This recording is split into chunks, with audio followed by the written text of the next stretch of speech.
Sadashivasamarambam Shankaracharya Madhyamam Asmadacharya Paryantam Vande Guru Param Om Om Shanti Shanti Shanti Om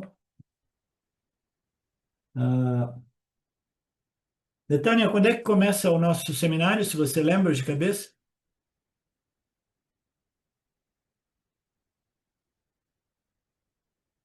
Você lembra, Maria? Dia 14. Ok, então tá. Eu imprimi um calendário aqui. Então, nós temos mais 2 semanas de weekend de Gita, que é final de semana 31, 1º de fevereiro e depois 7 e 8. E depois nós teremos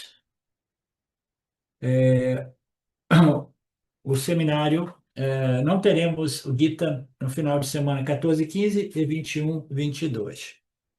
Então, eu queria só ver isso com vocês. No final, se você tiver algum anúncio para fazer, eu acho que não precisa mais fazer anúncio, não, né, Betânia? Todo mundo já sabe, né? Quem estiver interessado. Sim, só aos estudantes, né? Super recomendo fazer. Depois assistem. É sempre incrível, e o professor é brilhante, né? Nessas exposições que são dos Upanishads. Acho que ninguém que está aqui podia faltar, não. Naturalmente, a gente entende a dificuldade de locomoção, né? Mas aqueles que não puderem têm a possibilidade de fazer no internet, né? E virtualmente, as pessoas que fizeram a inscrição elas terão os links de cada aula para sempre, tá? Então, mesmo que o indivíduo não possa assistir todas as aulas ao vivo, né? Juntamente com o grupo presencial, elas podem assistir nos finais de semana, principalmente, né? Quando queiram, tá? Então é isso. Só mais uma nota sobre isso. Eu queria ver quanto tempo a gente ainda tem. Então, dando continuidade, todo mundo sofre essa doença, Bhava Roga, a doença do sansarismo, do mundanismo, né? De desenvolver valores mundanos, né? Como se eles realmente pudessem resolver a problemática humana. E depois existem dois tipos de mundanismo, de sansarismo, né? Existe o sansarismo material e o sansarismo religioso e o sansarismo espiritual também, que é um fenômeno mais ocidental. As pessoas ficam imaginando que a espiritualidade possa resolvê-los, mas é uma espiritualidade experiencial que envolve sensações, né, de grupos, né, de ambientes mais, né, satívicos, né, de conforto mental, né? Todos nós, a maioria de nós, pelo menos eu passei por uma infinidade de associações desse tipo, fazendo muitos retiros, né, que ajudavam a mente a ficar mais pacificada, mas jamais resolvia o problema da mente, porque o problema da mente só pode ser resolvido com a Atmayana, né? E para o Atmayana, we need, a gente precisa do ensinamento completo, um corpo de ensinamento ensinado por um professor que ensina, não um professor que inicia, né? Então, a doença do sansarismo tem que ser estendida ao sansara material e o sansara esotérico, espiritual, né? E até mesmo o sansara religioso. O que que é o sansara religioso?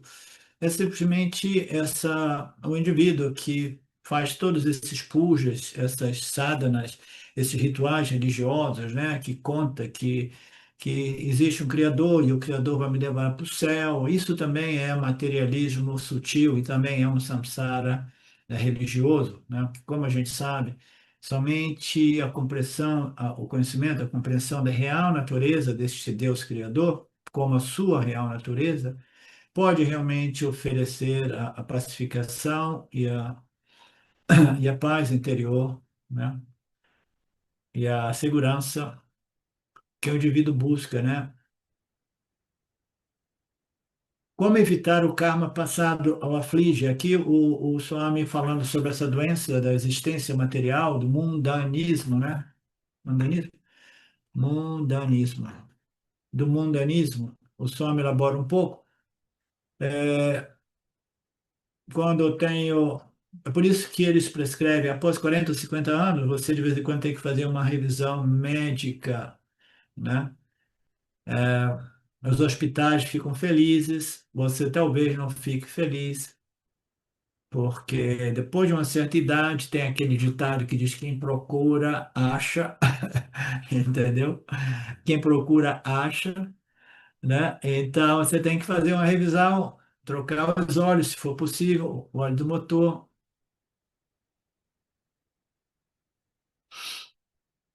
Mas a menos que eu saiba da minha condição, a menos que eu possa diagnosticá-la, eu posso tentar resolver o problema ou não, né? Aí, espiritualmente falando, psicologicamente falando, né, principalmente a psicologia vedântica, né? Qual a diferença da psicologia moderna e a psicologia vedântica, né? A psicologia moderna, ela entra nos detalhes da complexidade emocional, psicológica humana e ela vai tentar resolver aquilo que é irresolvível praticamente, entendeu? E a psicologia Vedanta é a mais simples, mas a mais profunda. Ela simplesmente diz: você sofre porque você não consegue controlar o campo de suas experiências. Você não consegue realmente evitar o que não quer e não consegue realmente obter o que você quer e manter o que você quer. Porque você não consegue obter o que você quer, manter o que você quer, manter distância do que não quer e evitar definitivamente o que você não quer, você sofre essa condição psicológica chamada a doença do samsara, tá? Que produz todo tipo de perturbação mental, emocional, psicológica, entre elas muita irritação, muita raiva e que pode ser convertida, dependendo de cada um de nós, em depressão. A depressão devido à incapacidade realmente de eu obter o que eu quero. Então, a psicologia do Vedanta é muito simples. Você sofre porque você não aceita que você não consegue controlar o campo das suas experiências. E você, como uma criancinha infantil, ainda dá chilique, sofre, fica raivosa ou deprimida por causa dessa impossibilidade, tá? Então, quando o Vedanta apresenta a psicologia em sua forma mais simples, mas ela apresenta uma solução que é a solução mais profunda. Ela vai dizer assim: você sofre dessa condição psicológica porque você não compreendeu, primeiro, a natureza de Mitya, a natureza do Criador e suas leis, né, que dizem que tudo aqui é em fluxo constante de modificação, você não tem controle sobre as suas experiências futuras, momento a momento as coisas podem virar contra você, né? Então você está nessa situação, você não compreendeu a situação, você fica tentando fazer o impossível e você vai sofrer psicologicamente aquele sofrimento mais infantil, que é aquilo de não obter o que você quer e dar xerica, né? Então, o Vedanta vai dizer: este é o seu problema, e o seu problema não pode ser resolvido tentando manipular o campo das suas experiências. Esse problema só pode ser resolvido quando você transfere a sua identidade do corpo, mente e sentidos, que nada mais é do que todos os seus Brahmanivesha, os seus quereres e não quereres, gostos e desgostos, que precisam ser conformados pela vida. Se você transfere essa identidade do seu corpo, mente e sentidos, que nada mais é do que uma bagagem enorme de raga, de vesha, de quereres e não quereres, de gostos e desgostos, né? Se você permanece centrado ali, você vai sofrer indefinidamente essa condição psicológica muito simples, que é: se eu não obtenho o que eu não quero, o que eu quero, eu fico triste, às vezes deprimido ou irritado e muito raivoso, né? Como é que você vai resolver esse problema? Compreendendo que você não pode modificar a lei mais fundamental do campo, tudo está realmente mudando de momento a momento, existe uma infinidade de fatores operando no campo, corroborando para essas modificações constantes, né? Então, a única coisa que eu posso fazer é o quê?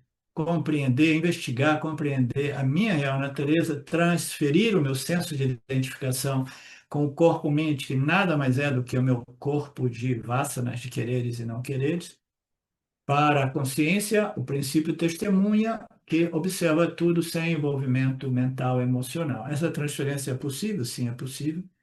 Requer diversas etapas iniciais, entre elas o diagnóstico correto, né? E a motivação e a força e um karma favorável para você entrar na busca pelo remédio, o único remédio que vai resolver este problema. Então, a psicologia da verdade é muito simples. A solução não é tão simples porque remover essa ignorância cósmica original não é simples. A ideia de que você é a consciência, a existência, a única realidade é um conceito muito simples, mas realmente integrar, internalizar, consolidar existencialmente esta compreensão é algo raro, tá? Mas não é impossível. Então, essa doença do Sansara, ela existe. Você tem que fazer um diagnóstico. Você vai para um hospital para fazer um check-up. Quando você vem para o Vedanta, você faz um check-up também, como a Betânia estava ilustrando o seu próprio check-up. Ela está olhando mais a fundo a situação e diz assim: eu ainda estou sofrendo desta doença do samsara, de modo não tão agravante, não tão terminal, mas ainda assim a minha mente continua perturbada, disturbada, por causa de Raga Dvesha, a identificação com o meu corpo de quereres e não quereres, né? Então, a descrição do Sansara é importante. E toda vida inicia com um nascimento lindo, maravilhoso, né? Inocente. Toda criancinha, quando nasce, é linda. Depois vem o crescimento. E depois vem o envelhecimento, a doença e a morte.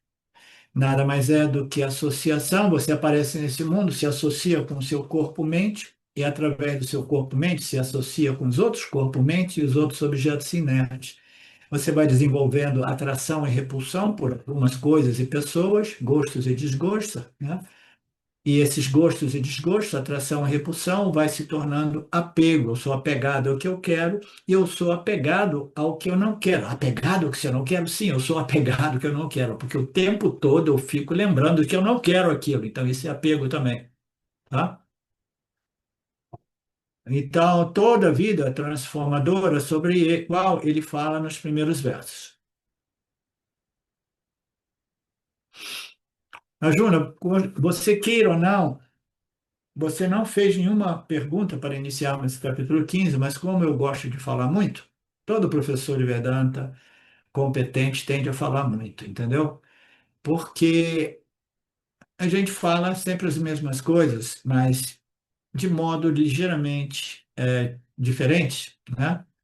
Levemente diferente daqui e ali, porque a gente sabe que a repetição é um dos mecanismos e uma repetição colorida, digamos assim. Cada vez ela é colorida de um modo diferente para ver se a pessoa compreende mais profundamente esse ou aquele aspecto do ensinamento, né? Então, o professor ele gosta de falar quando ele encontra estudantes interessados de ouvir. Se ninguém quiser ouvir, o professor fica quietinho, porque é uma violação do Dharma ensinar a quem não tem nenhuma atração por esses ensinamentos libertadores. E essas pessoas atraídas para esse tipo de fala são raríssimas de serem encontradas. Raríssimas. E aqui ele vai começar a falar sobre o samsara, apresentando essa famosa árvore do samsara, Avasta Vrishkasha, a figueira sagrada.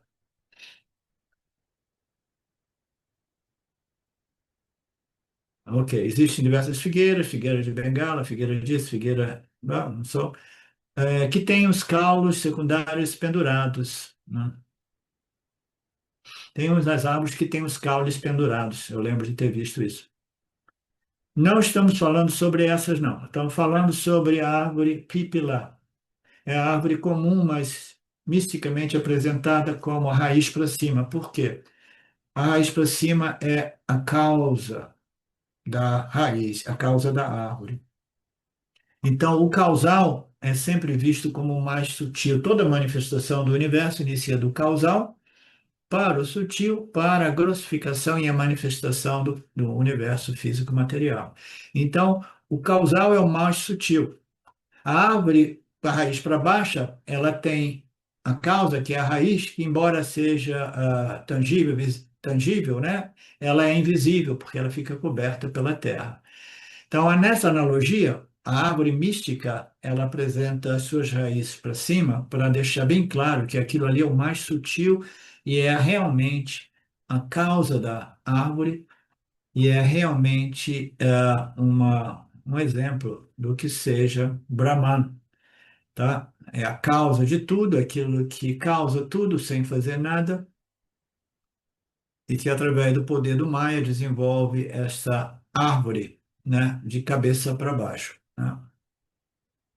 É um estudo comparativo. Quando você compara duas coisas, você tem que obter sempre, como é que se diz aqui em português? Em Katha Upanishad, nós vimos isso e a de Shankaracharya fez os comentários.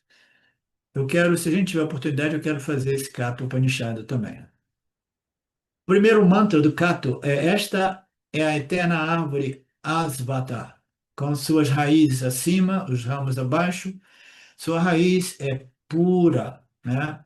É, é realmente o mais sutil do sutil. É pura significa ela é livre de qualquer qualidade característica ou atributa, porque é Satchitananda Brahma, é a consciência nirguna, ou Gunatita, né?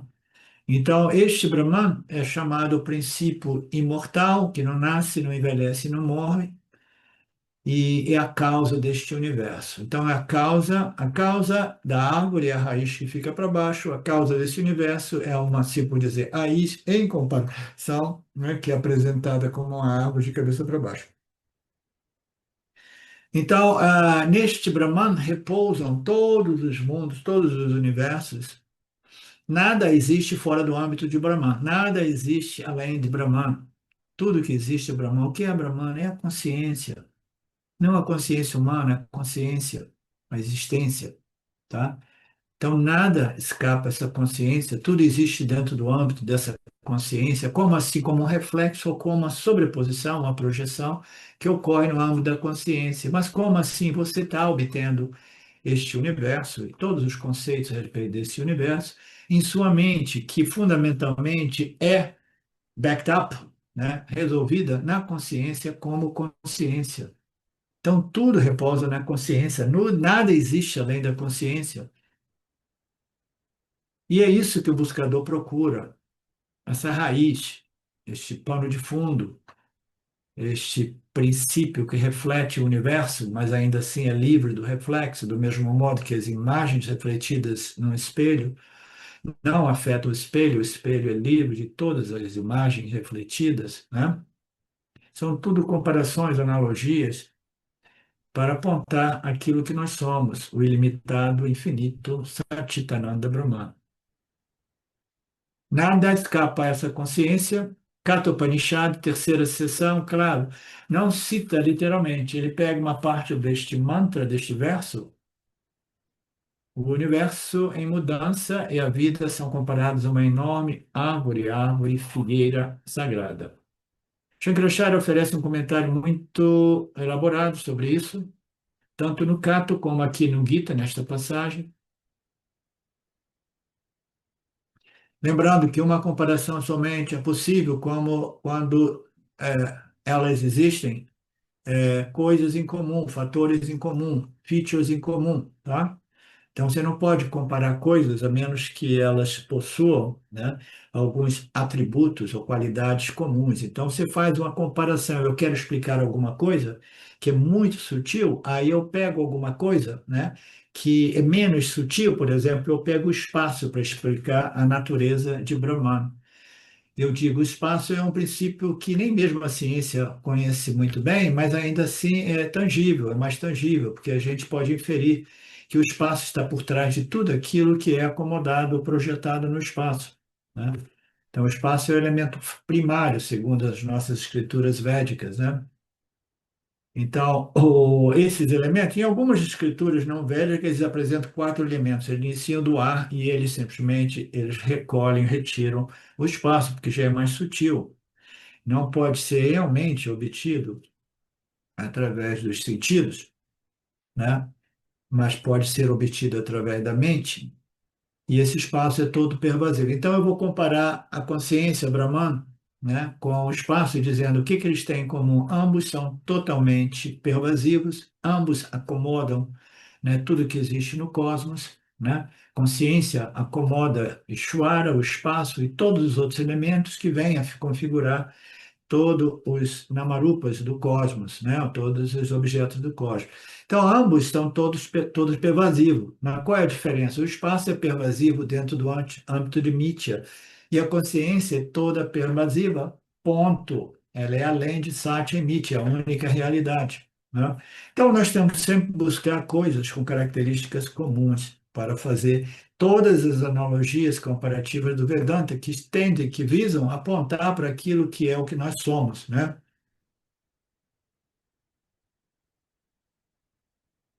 Características comuns. No mínimo, para você usar uma analogia, uma comparação, você precisa de uma característica comum. Quanto mais características comuns, mais forte é a analogia, tá?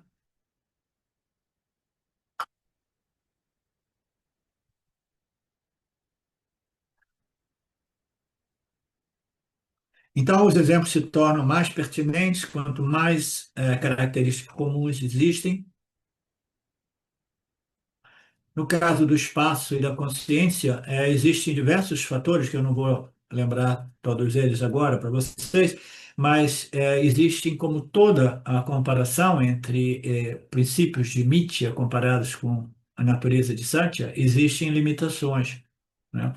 Porque o espaço é simplesmente matéria inerte, é uma energia inerte, tá? Muitos círculos e a ciência não vê o espaço como uma substância, mas os Vedas e o Vedanta expõem o espaço como uma substância. Tanto é uma substância que até mesmo nos dias de hoje a ciência observa que é possível curvar o espaço para fazer determinadas viagens interestelares, etc., etc., né? Viagens no espaço. Né? Então, o espaço é uma substância, começa a ser descoberto também no mundo da ciência, né? Mas qual a diferença entre o espaço e a consciência? Que o espaço é matéria inerte e a consciência é a única fonte de consciência. Então, nós temos Satya, o princípio consciência, existência, e Mitya, a matéria e energias sutis que fundamentalmente são inertes, né? Então, existem sempre defeitos ou limitações ou imprecisões quando você compara, porque se não existisse, então a gente diria, não, agora a gente resolveu essa equação, o espaço é sinônimo de consciência, mas não é. É uma boa analogia, uma boa comparação para a gente entender alguns apontamentos a respeito daquilo que nós somos como consciência. Se fosse realmente igual à consciência, a gente diria, ok, agora a gente entendeu, o espaço é consciência. Não, tudo que existe em mídia é simplesmente matéria, energia inerte, né?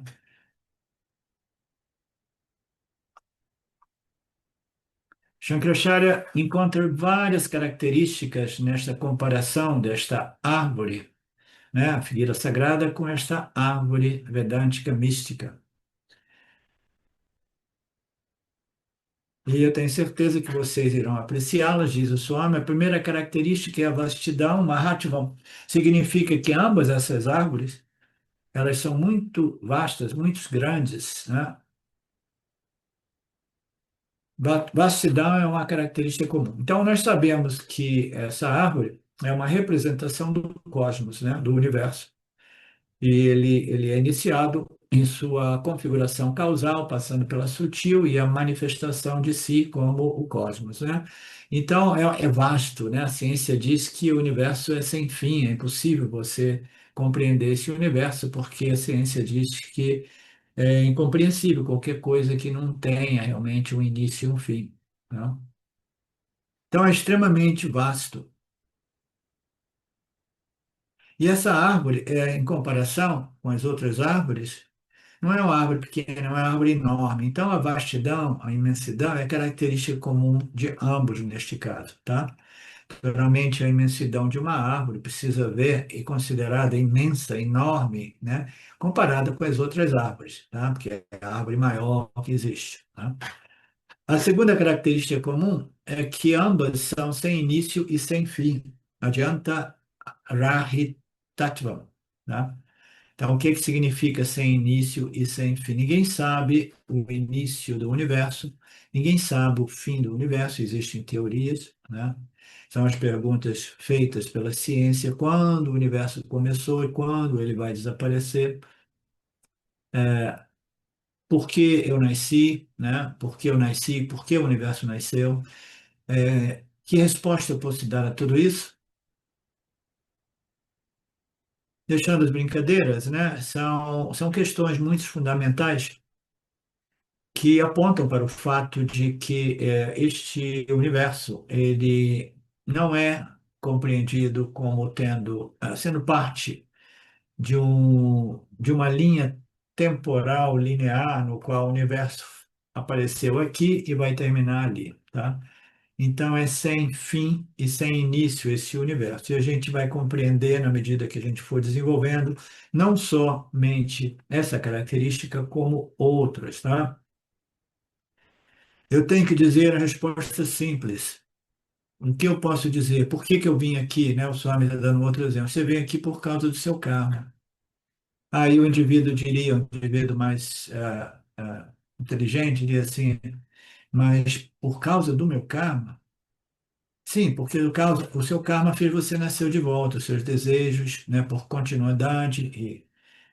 É, você vai perguntar, porque você é inteligente, você vai perguntar, ok, mas esse meu karma foi obtido no nascimento anterior, né? Então, por que que eu nasci anteriormente? Aí, de novo, por causa do seu karma. E a gente vai naquele tipo de regressão infinita que é absolutamente contra qualquer lógica, né? Então, quando que chegou o meu primeiro nascimento? Eu não tinha karma. Quando é que eu não tinha karma nenhum? Ishvara me criou sem karma para mim começar a criar Ragadivesha no meu primeiro nascimento, né? E desenvolver o meu pacote de karma, né? Então, você dizia, qual foi o karma original, né? Qual foi o karma interior? Quando o meu primeiro nascimento surgiu, né? Então, todo intelecto mais pensante fará essas perguntas. Quando surgiu o meu primeiro karma? Quando surgiu o meu primeiro nascimento? Por que Bhagwan me deu esse primeiro nascimento e ele me deu com alguns karmas, algumas vasanas, ou sem nenhuma vasana? Como é que é essa história? Por que Bhagwan me criou dentro? Se todas as teorias dizem que Bhagwan não cria, Bhagwan é um facilitador, quem cria são os seus karmas, as suas vasanas, seus desejos e medos. Então, se meu primeiro nascimento foi livre de vasanas, de desejos, de aversões, né? Então, como é que eu nasci? Qual foi a força que me produziu, que me trouxe para cá? Qual teria sido o propósito da minha criação, do meu primeiro nascimento, né? Então, essas perguntas, elas não permitem nenhuma resposta lógica. O universo é dito ser sem início e sem fim, ele sempre existiu. E como você vai falar sobre o começo de algo que não tem início, não tem fim? Esse universo existe ciclicamente, segundo as nossas escrituras védicas, vedânticas, principalmente vedânticas, né? Ela existe como um ciclo, mas que ciclo é esse, né? É o ciclo eterno de karma para obter novos nascimentos e nascimentos para desenvolvimento de novos karmas, novas ações e novos resultados, formações novas de novas vasanas, modificações das vasanas. Então, ele não pode falar sobre o fim. Embora a escritura do Vedanta diga que existe um fim, a gente vai ver isso mais para frente. O fim, você sabe, é quando você abandona a sua identificação com o seu processo kármico.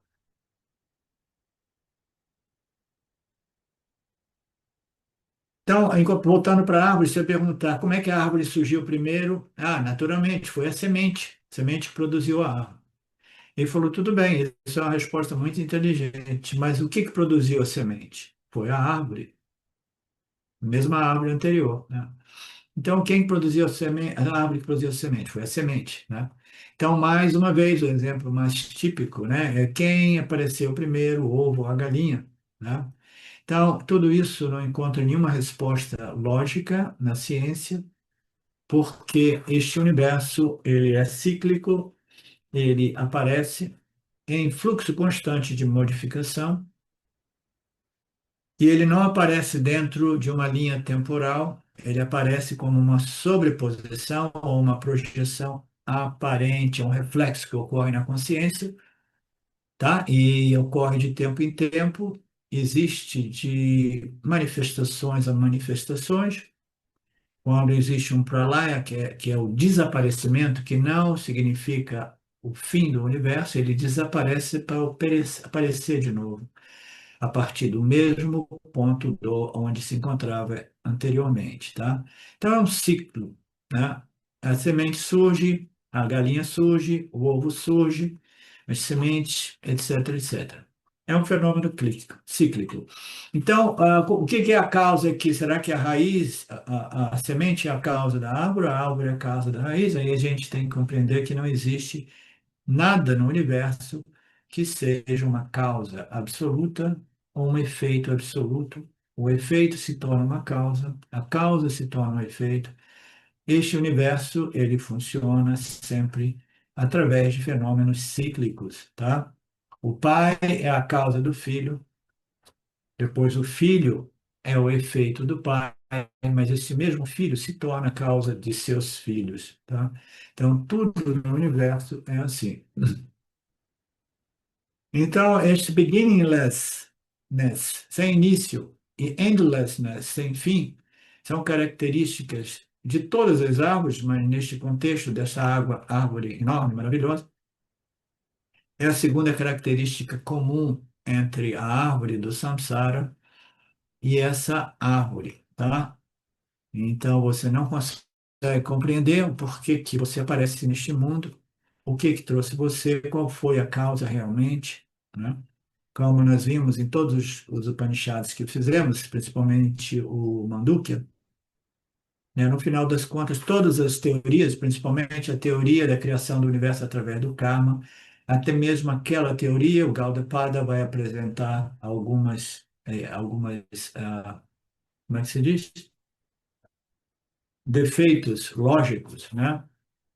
Que nos compeliram a rejeitar também aquilo e aceitar o fato de que todo este universo é uma mera projeção aparente que ocorre e desaparece de tempo em tempo através do poder ilusório de Maya, né?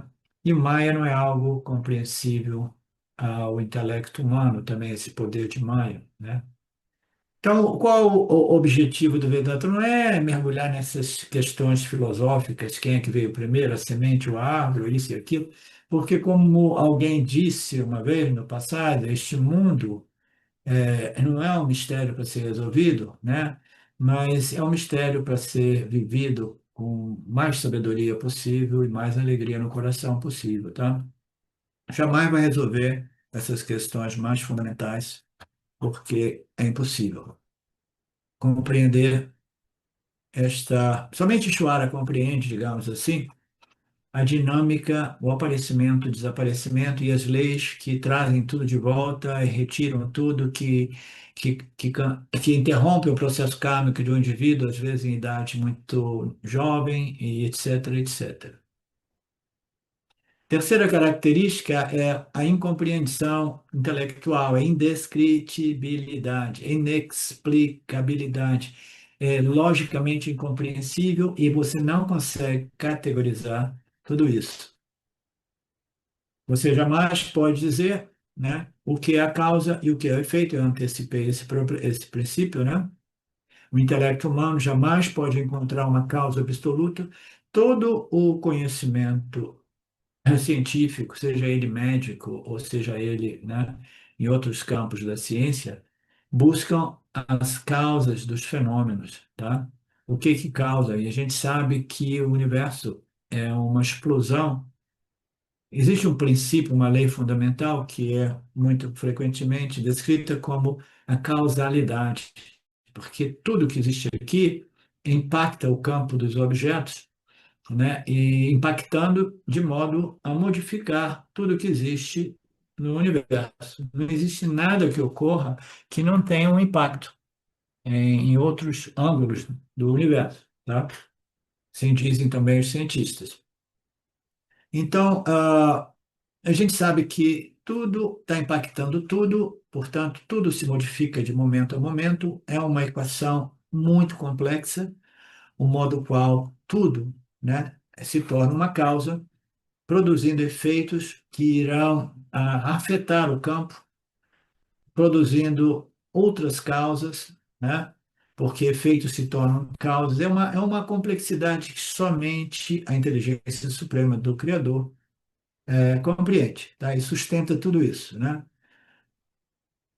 Então, a causalidade é uma lei fundamental, mas a questão aqui é que não existe uma causa absoluta e um efeito que é absoluto. Como eu já disse, as causas, ela aparece agora como uma causa, mas essa causa se torna um efeito. A semente da árvore era uma causa, o efeito da semente foi a árvore. A árvore depois se torna a causa, porque ela produz sementes, e as sementes irão produzir outras árvores, tá? Então é cíclico, ele é indescritível, ok? É impossível você definir o que é a causa e o que é o efeito. Agora, imagine a dificuldade da ciência médica e as outras ciências também, né, modernas, em identificar a causa, tá? Identificar a causa. Ultimamente eu comecei a ver um pouco, tentar compreender mesmo a anatomia e os mecanismos do corpo físico, porque numa idade mais avançada, o corpo começa a dar defeito. O meu médico diz, ó, dá uma investigada, estuda, porque você vai ter que compreender. Eu falo, não, eu não quero perder tempo com isso, não, você vai ter que tentar compreender isso, né, para ver como é que você vai fazer, tá? Então, você, quando pensa, não, essa é a causa, aí daqui a pouco aparece um outro cientista, outro médico, diz, não, não, essa não é bem a causa, não, existem outras causas. E depois de 5 anos muda tudo, porque a dificuldade de estabelecer causas diretas, entendeu? É difícil, porque é uma infinidade de fatores corroborando para efeitos os mais diversos, tá? Não é simples. Não existe uma causa absoluta e um efeito absoluto. Hoje é o efeito de ontem, ontem foi a causa do que ocorre hoje, amanhã será o efeito de hoje, que é a causa de amanhã. E o Swami faz essa analogia com a questão do livre-arbítrio e destino, né? Então, o que é realmente destino e o que é o livre-arbítrio, né? Então, por exemplo, nós recebemos o nosso parábola da karma, então chegou, né? Cada momento a vida apresenta para a gente circunstâncias, né?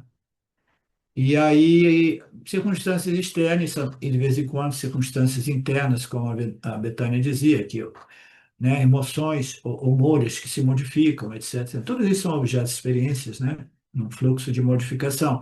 Então, a vida nos apresenta circunstâncias, situações externas e internas que requerem a nossa, não somente observação, mas muitas vezes algumas ações, alguns ajustes, né? Sejam elas ações mais verbais, mentais ou até mesmo físicas, né? Então, quando eu recebo uma situação que vem, né, de dentro mesmo ou de fora, eu devo responder a isso, né? Então, a minha resposta, eu respondo como carta, aquele que oferece uma resposta ao estímulo que me chegou, né? Quando eu recebo como bokta, né? Então, o que chegou primeiro, né? O meu parábada, né, que fez emergir o meu bokta, que é aquele que recebeu o parábada, né? Então, eu recebi o meu parábola, recebi, isso aqui vai para o destino, recebi o meu parábola, recebi o meu destino. Não posso mandar de volta porque eu já recebi. Tudo parte deste sistema kármico muito complexo. Recebi o meu parábola como um bhakta, dois aspectos da personalidade humana, como aquele que recebe aquilo que a vida nos concede de momento a momento, e é aquele que responde aos estímulos daquilo que a vida nos concede de momento a momento. Então, eu recebo e eu ofereço uma resposta, seja ela mental, verbal ou física, isso é o quê? É o meu carta apresentando a minha ação, que aqui é representada como a minha escolha, o livre-arbítrio, destino e livre-arbítrio. Qual que chegou primeiro? O parábada ou as minhas respostas ao parábada? O que que chegou primeiro? Então, chegou primeiro o quê? Chegou primeiro o seu parábada. Mas o parábada nada mais é do que efeito, entendeu? De minhas respostas passadas, de minhas ações passadas, das minhas escolhas passadas. Minhas escolhas passadas vão trazer o meu parábada, meu destino, né? E o meu destino vai me compelir a fazer novas escolhas e apresentar respostas àqueles parábadas. Então, o que que chegou primeiro, né? Então, o destino chega primeiro e as escolhas, o livre-arbítrio se desenvolve depois. Então, isso também é impossível de ser definido, porque são todos fenômenos cíclicos. Você entende, Márcia? São todos fenômenos cíclicos. A gente está aqui mergulhando na incompreensibilidade desta manifestação, e a ciência quer descobrir a partícula original, a partícula Deus, né? Para descobrir a causa original, né? A causa de tudo, né? A semente que é a causa de tudo. A causa, a gente pode dizer, é Maya, e somente isso que podemos dizer segundo as nossas escrituras, tá? Que projeta os seus prakriti, os três gunas, que se desdobram nos elementos, os elementos químicos, físicos, etc., explodindo infinitas configurações de namarupas, né? Essa é a causa, mas a gente não tem nenhum meio de compreender o modo qual esta causa faz essa projeção. A gente só compreende que essa projeção nos amarra na crença de realidade a respeito desta projeção, e o Vedanta vem para dizer que você sofre porque você atribuiu realidade a essa projeção de Maya. Você não precisa compreender Maya, você precisa simplesmente remover a sua atribuição de realidade de tal modo que você possa viver nesse mundo como um espectador, como um princípio testemunha que observa tudo, compreendendo que é uma mera projeção aparente e que não realmente afeta aquilo que você é, a consciência testemunha não emocionalmente envolvida, né? Então, o que é? É o destino, o livre-arbítrio, todos dois existem, ciclicamente, sem um início e sem fim. Não existe um absoluto livre-arbítrio, nem um absoluto destino, mesmo conceito, né? Mais daquilo que a gente pode dizer a incompreensibilidade, sem início, sem fim, impossível de ser compreendido, descrito, etc. Só me faz uma passagem aqui interessante, eu quero ressaltar também. Não, você não pode identificar exatamente o seu livre-arbítrio absoluto e o seu parábado absoluto, qual é a causa original e qual é o efeito original. Ninguém é um pai absoluto, porque todo pai foi um filho no início. Da mesma forma, o Swami diz: eu sou um guru ou um discípulo, né? Do ponto de vista dos meus alunos, eu sou guru, mas do ponto de vista do meu guru, eu sou um discípulo. Por que que eu estou colocando isso? Porque na nossa tradição, a gente encontra pessoas aqui e ali que são realmente pessoas que compreendem os ensinamentos. E eles compreendem o relacionamento entre o guru e o discípulo e compreende que um discípulo, se ele um dia se tornar guru, ele jamais deixa de ser um discípulo. Não é como eu ouvi dizer recentemente: mas dá muito tempo que eu não sou seu discípulo, entendeu? Não. Esse é simplesmente o ego viajando, derrapando nas curvas, né? Simplesmente, do ponto de vista dos meus estudantes, eu sou um guru. Do ponto de vista do meu guru, eu sou um discípulo, né? O discípulo permanece sempre, tá? Sempre. Então, nada é claramente categorizável.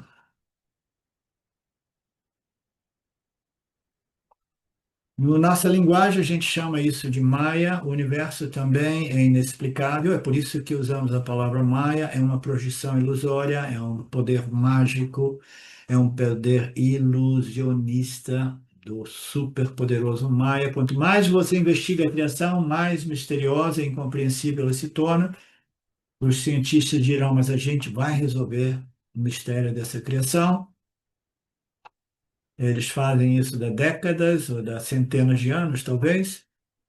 A inexplicabilidade, a incompreensibilidade é comum a ambos, a essa árvore física e essa árvore do samsara, que é um paralelo para explicar o universo manifesto, né, na forma de uma árvore. E a gente vai compreender melhor e melhor essa comparação à medida que Krishna vai desenvolvendo as características comuns entre a árvore mística e a árvore figueira.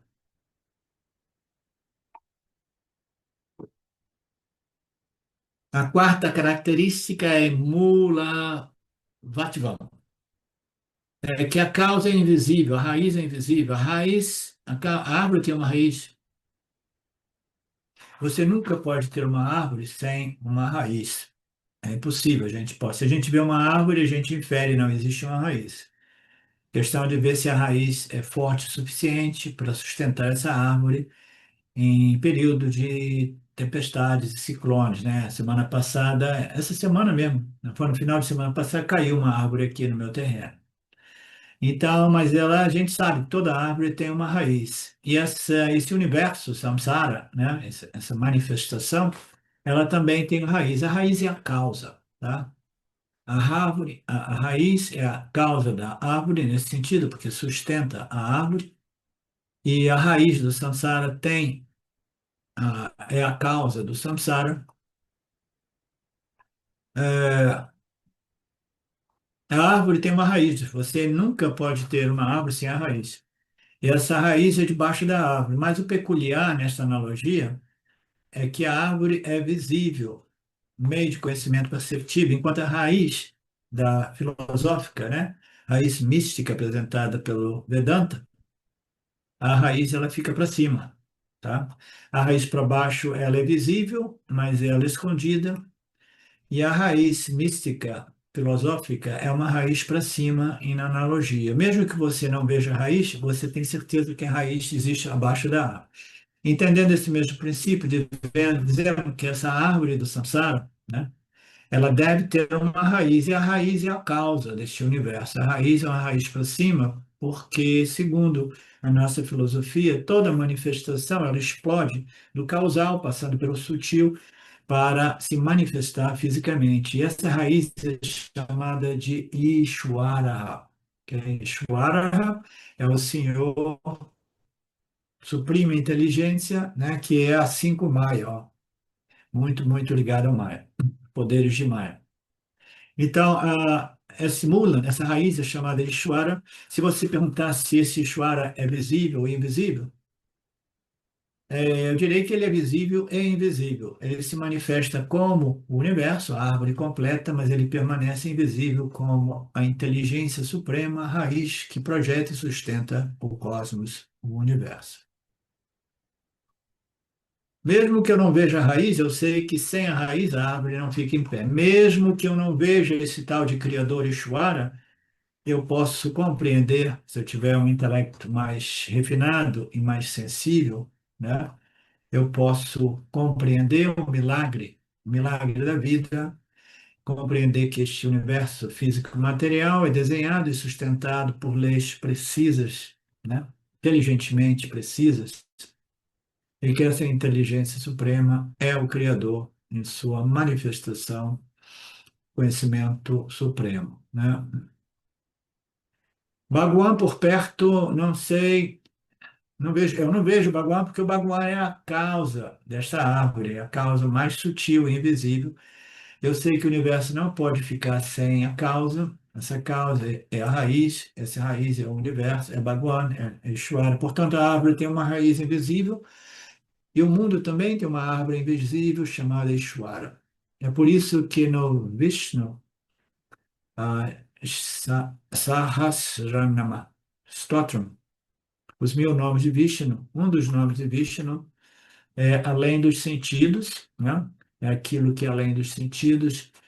Este Vishnu, este Bhagavan, este Ishvara, o Criador em sua natureza, inteligência suprema, ele é além da compreensão inferencial ou sensorial dos 5 sentidos, tá? Você não consegue ver este, nem mesmo cavando, porque no caso da árvore física a gente pode cavar, cavar e depois tirar a árvore e ver a raiz. Mas no caso de Ishvara, não existe uma analogia, toda analogia é limitada, como eu disse no início, tá?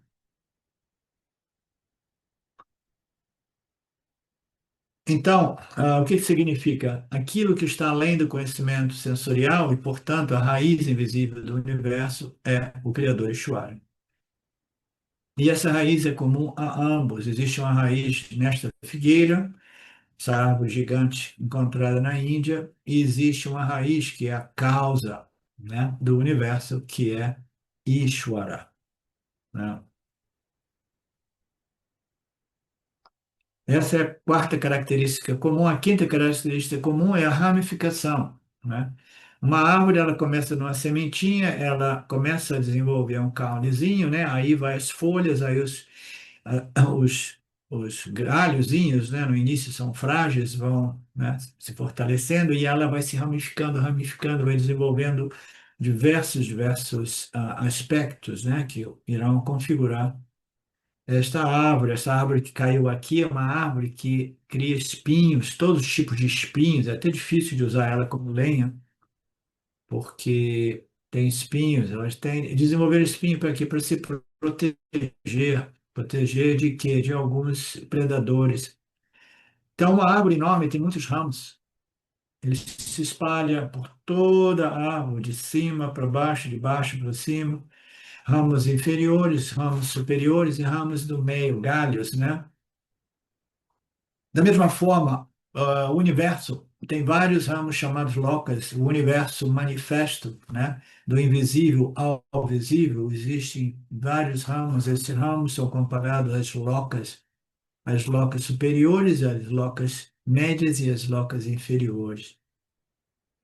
Os corpos celestiais, né, vão ocupar os ramos superiores, tá? Tudo dentro da árvore do samsara, tá? Os corpos celestiais irão ocupar os galhos ou os ramos superiores. Então, entendo bem. Existem corpos celestiais que ocupam essa árvore do samsara. Essa árvore do samsara não é meramente uma árvore física, é uma árvore mística. E os galhos, os ramos superiores, são locas nas quais entidades com corpos sutis desfrutam os doces, os frutos mais doces dos seus karmas. Então, as árvores, essa árvore mística, né? Então, quanto mais, nesse caso seria mais para baixo, mais para cima, eu não sabia como é que seria a representação aqui. Os ramos superiores, né? Existem os pássaros que fundamentalmente são, em comparação à árvore física, que irão colher, comer, desfrutar dos frutos mais suítes, porque eles obtiveram cunhas celestiais. Então, é tudo isso dentro do samsara, tá? Tudo dentro da representação desta árvore mística, essa árvore do samsara. E existe ramo superior, existe os ramos do meio. Os ramos do meio, eles representam o que? O mundo dos humanos, né? Então, os mundos dos seres como nós, né? Que viemos aqui para dar prosseguimento neste processo de purificação ou de desenvolvimento de sabedoria, né? E no ramo do meio. Então, existem diversos ramos. E existem os ramos mais inferiores, que são os submundos, né? O abismo de todos os seres humanos que vivem naquele nível de. Enquanto encarnado também, mas depois de encarnado também, essa árvore do samsara é uma árvore que abrange os seres encarnados no mundo dos humanos, que é a parte central dessa árvore, mas para baixo você não encontra o mundo dos humanos, você pode encontrar o mundo de outros seres vivos, germes, micróbios, pássaros, macacos e até mesmo simplesmente uma representação do que sejam os infernos mais, os abismos mais infernais profundos, nos quais os indivíduos vão lá para exaurir papa karma, exaurir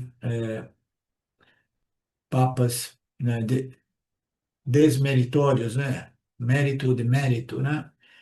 E são as 14 locas, segundo apresentadas nas nossas escrituras védicas, que não é um assunto do Vedanta, mas como o Gita é uma escritura védica, vedântica, Swami Paramarthananda aqui e ali descreve um pouco sobre isso, e tem alguns Upanishads, como no caso do Katha Upanishad, existe uma descrição comparativa desta árvore mística com a árvore figueira, né? Então, a sexta característica comum é a abundância em folhas, né? Então, o que seriam essas folhas? Toda árvore tem muitas folhas. As folhas, elas vão permitir a fotossíntese e a árvore, ela vai crescer e permanecer sadia na medida que as suas folhas estão sadias e intactas.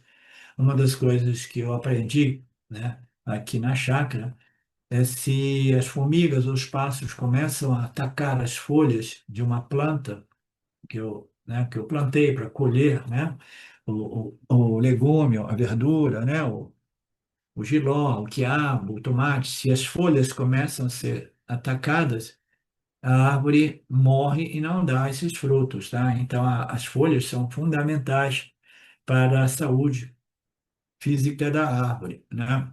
Então, cada árvore é cheia de folhas. Elas podem ter tantas folhas que a gente nem vê o tronco da árvore. Então, essas folhas, comparadas à nossa árvore mística, representam as ações que são sugeridas na seção do Karma Kanda dos Vedas, tá?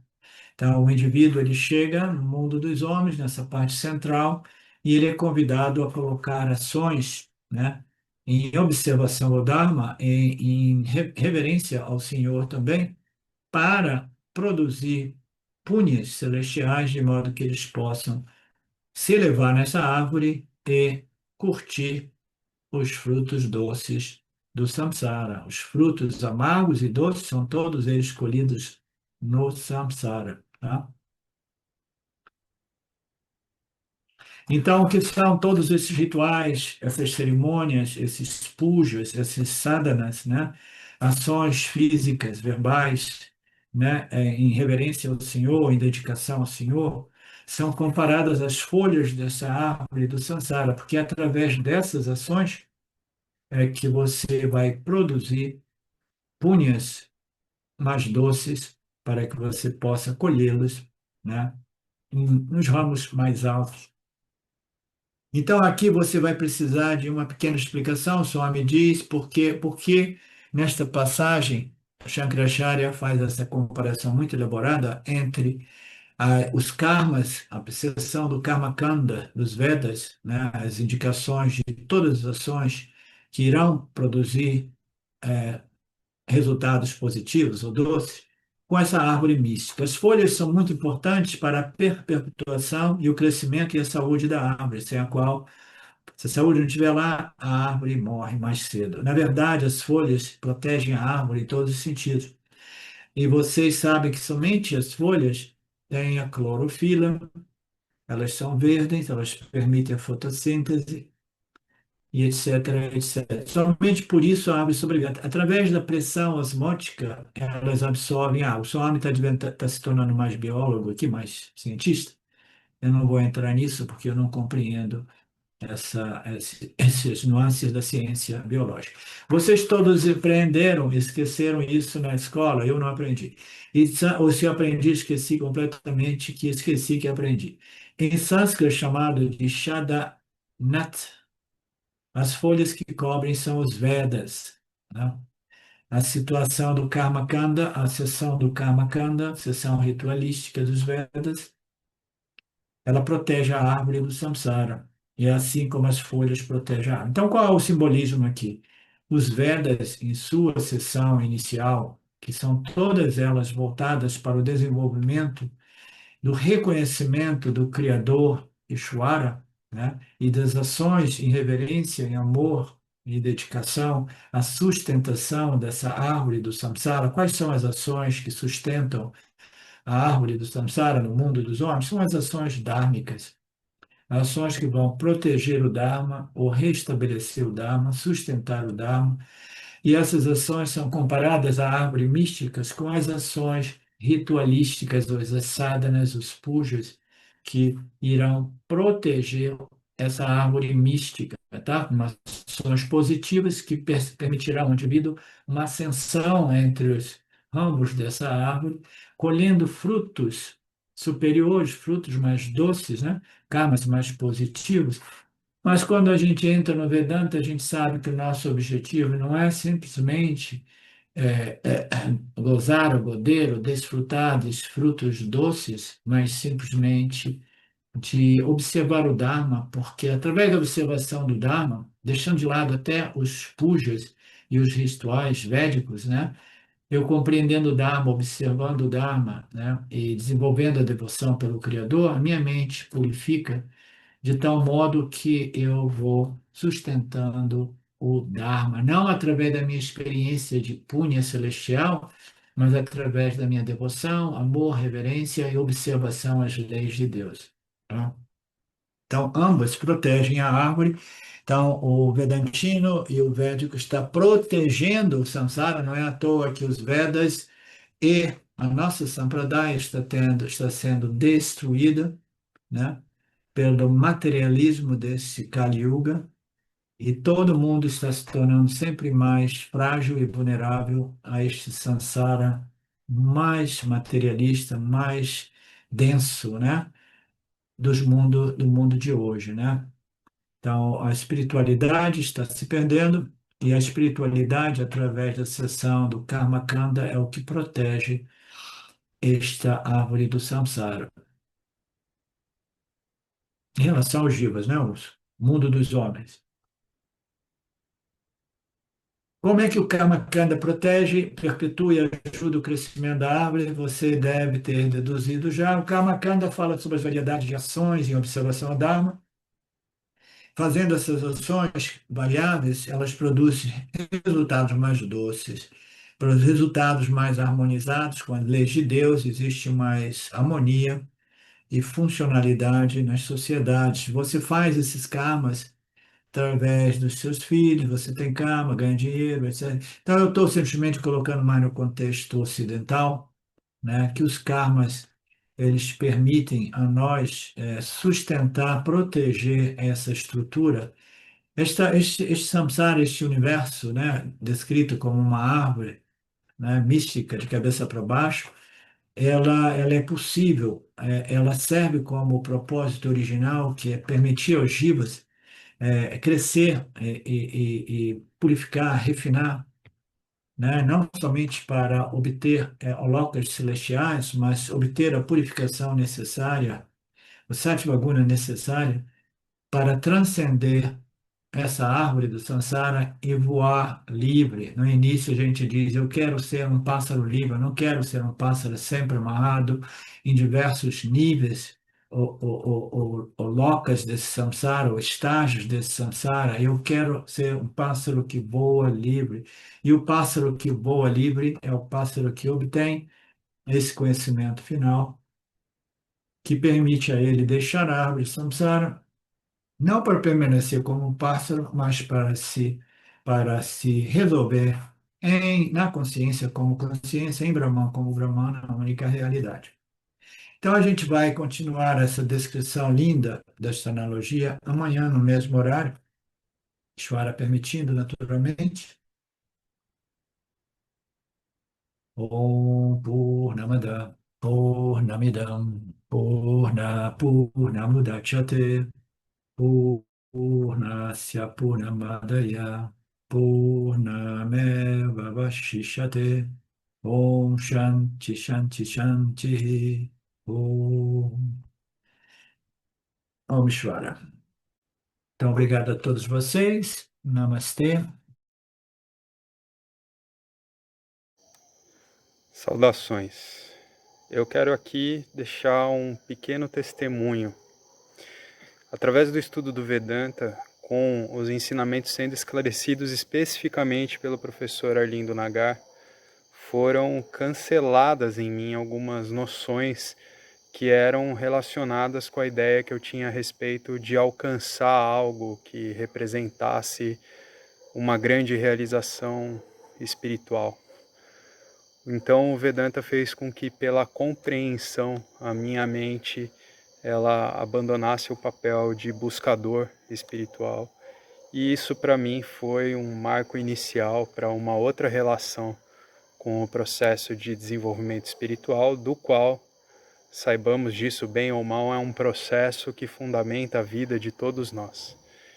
E eu digo isso para estimular todos aqueles que chegam no Vedanta Brasil e entendem que podem se beneficiar da profunda imersão direcionada para o autoconhecimento que é promovida nesse grupo de estudos, que é um grupo que existe graças ao trabalho altruísta do professor Arlindo Nagar, suportado também pelo trabalho voluntário de pessoas que contribuem para a manutenção do grupo de diversas maneiras.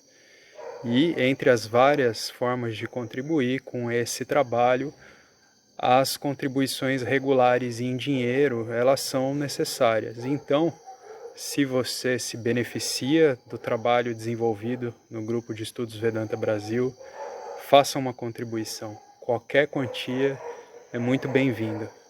As informações para transferências em dinheiro ficam disponíveis na seção Avisos do nosso grupo no Facebook e serão colocadas na descrição desse vídeo aqui também. Namaskaras.